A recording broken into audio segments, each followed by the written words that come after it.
Hey everybody, welcome back to Gamehead. This week we're here at EA Chicago, and now we're in the green room with Kudo and your younger brother, I guess? Yeah, the line producer on Marvel. It's Liam Kudo lookalike Miller. Hey Liam, how you doing, Matt? Nice to meet you. And then also the senior producer on the product and also the creative director for many of the EA Chicago games, Darren Bennett. Good, man. Good to see you. It's the world exclusive in the new Marvel fighting game from EA Chicago. It's early on. We still got a year to ship. You're going to see lots of the awesome stuff in the game. And real live gameplay? That's right. It's all not up just and running CG. on the 360. All right, cool. Let's take a look. You're Hulk.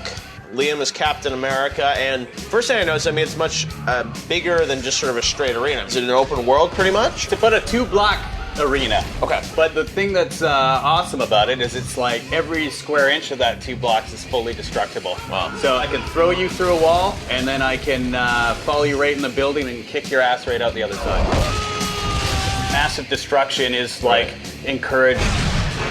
Boom, send him flying right through the wall of the bank. We wanted to just make a really good versus game, you know? Yeah. Like, my guy can kick your guy's ass, you know? My favorite hero can beat your favorite hero. We really want to make it feel like you've slipped on the mask of your favorite superhero. And we're going to have, like, damage on the characters. They're going to get in an exhausted state similar to Fight Night. I sweated it up. Sweated it up? All right, I'm ready to go. So, Juggernaut here. So, how do you lock on? Yeah, lock on's right bumper. Right. Shield ain't doing much for Liam now. Pretty good right out of the gate. Right. Yeah. That's right. So then I got kicked to the curb.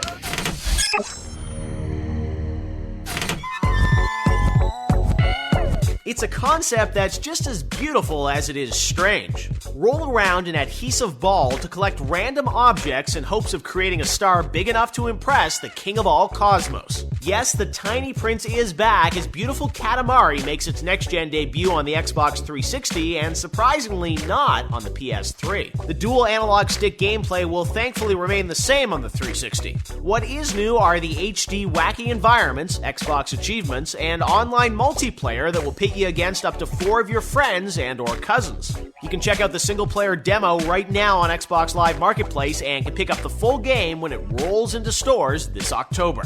Again, we not only wanted to show you the game, but give you a good glimpse behind the scenes of how we're putting the game together. So this is Josh Sways, the art director on Marvel. Josh, tell us a bit about, moving to sort of a stylized realism for comic book characters, because you're used to doing, very realistic stuff with, boxers and rappers, right? Yeah, we've taken the theme of the game, which is every battle is a first edition, and looking at the history of Marvel and really looking at what people feel is the Marvel look, the comic book look. In this game here, the environment is practically a third character in the game. It's so huge. So we really thought to ourselves that having characters pop out as much as possible and having the environment kind of stand back a little bit, but yet still be interesting at the same time was a really good challenge for us to try out.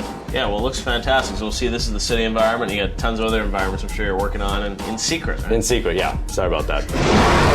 So this is the nerve center of our Marvel character creation department. So basically we start off, we do a bunch of research, we find out what the core of the character is, and then we go off and we do a bunch of visual exploration. We do like 50, 100 drawings of Cap.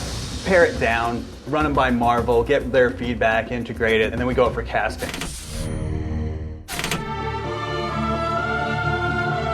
On this week's GT Download, we look at the Final Fantasy Retrospective, a 13-part series currently running on GameTrailers.com. With over 1.8 million downloads so far and only half of the series posted, we still have a bunch of games, spin-offs, remakes, and movies to cover. Let's take a look at some of the highlights so far. From the tight restrictions on how many sprites could fill the screen to how much text could fit in each blue rectangular bubble, there were multiple challenges that Square was faced with when developing the first 6 Final Fantasies. Final Fantasy VII was a marvel of technology and a commanding display of limitless imagination. The game skated between elements of the past and present with adventurous new changes in system mechanics and story direction. While fans will eternally debate which Final Fantasy is the best, no one can argue that 7 is the most popular, or the one that left the largest stamp on the industry. Although 9 received critical acclaim, it was faced with mixed feelings from fans. Nevertheless, Sakaguchi has stated several times that Final Fantasy IX is his personal favorite. In the end, the retrospective will clock in at over 2.5 hours, so to watch the whole thing for yourself, head on over to GameTrailers.com. Coming up next on Gamehead, we head up to the roof to get a look at the inspirational Windy City. Tony Hawk tells us how we can prove we're cool enough to skate with them. And still to come, Game Trailers goes on location to the World Cyber Games. Gamehead's Summer Weekly Circular, brought to you by McDonald's, helps you figure out how to get the most virtual bang out of your buck. This week, starting with $60, the Xbox 360 gamer can either hit the green with Tiger Woods PGA Tour Golf 08, or clean up the streets in Teenage Mutant Ninja Turtles and deconstruct your Lego enemies in Bionicle Heroes. Or pick up a pickup game in NBA Street Home Court and download the both equally awesome Wing Commander Arena and Marathon Durandal from Xbox Live Arcade. Gamers deserve choices, and now you got them.